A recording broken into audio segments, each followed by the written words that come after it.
So before we can talk about how America gets involved in a war in the Pacific, we need to understand the enemy a little bit. And the enemy in the Pacific was Japan. Now, pretty early on, before the war broke out in Europe, Japan had signed an alliance with Germany. That'll come into play in a few minutes. But right now, we need to understand what Japan's motivations were. So, Japanese tradition included samurai, and I'm sure you've seen these guys in pop culture somewhere. The samurai were basically the knights of Japan. Right?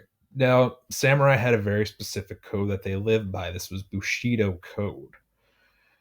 Now, by 1868, the samurai were beginning to be phased out. Japan was undergoing rapid modernization. They were moving from feudal style warfare to traditional guns and shooting warfare. But Bushido tradition never really went away for the Japanese. So, part of Bushido tradition that carries on for the Japanese soldiers that are going to be fighting is the samurai would carry two swords with them, a short sword and a long sword. Now, the long sword is for combat. Right? They would fight their enemies with it. The short sword was for ritualistic suicide. You see, Japanese soldiers and samurai, if they got captured, they would rather not be captured. They chose suicide over defeat. So imagine having your only two options are fight as fiercely as possible and probably live, or get captured and you got to kill yourself. You're going to make yourself that much more of an effective fighter. So Japanese soldiers in the Pacific were particularly brutal when it came around to World War II, because even though they're fighting with modern weapons, all Japanese soldiers got equipped with these swords.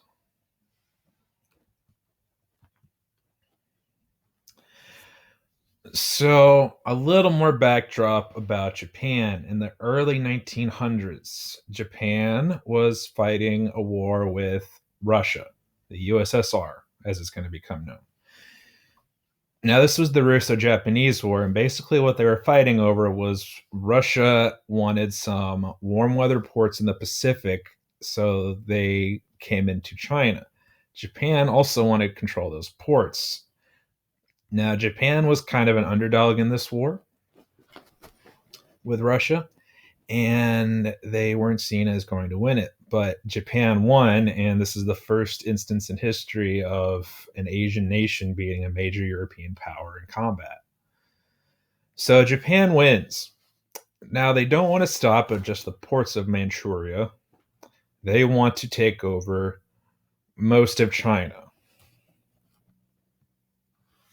So by the time of the 1930s, Japan's going to be moving through Manchuria and China, and they want economic and political military rule in Asia. They wanted nothing short of domination of the continent. Now, this was a problem because remember the open door policy we talked about before World War One? That was kind of still going on. See, lots of other countries had different influences, so Japan's taking a lot of people off in China by sweeping through and invading, particularly America. See, to do all this invading, Japan was using American imports of oil and steel. They'd get the oil and steel, they'd put it in their jeeps and tanks and airplanes, and then they'd continue their invasion. Well, as you can imagine, we in the United States were not too happy about Japan using our stuff to go and conquer most of Asia. So we placed an embargo on exports of oil and steel to Japan. Basically, America is going to refuse to sell oil and steel to Japan unless they stop what they were doing. So this is going to make things very, very tense between the United States and Japan. But war is not going to break out just yet. Until the day that will live in infamy. See, while negotiating some kind of peace with Japan, Japan took the opportunity to attack America before America could get their war going. See, they knew America was breathing down their necks, so Japan's thinking, okay, we go to the American base in the Pacific, Pearl Harbor, Hawaii, we strike there first.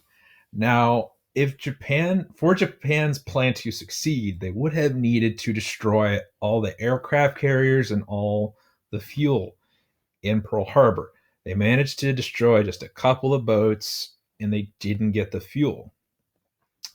So the attack on Pearl Harbor on December 7th, 1941, the day that will live in infamy, it's going to destroy a lot of the Pacific Fleet and kill several thousand Americans, but it's not going to knock America out of commission like the Japanese were assuming it would. And like I've been saying, President Roosevelt is going to call this a day that will live in infamy. And this is where America declares war on Japan. We had been attacked. Now we're going to attack back.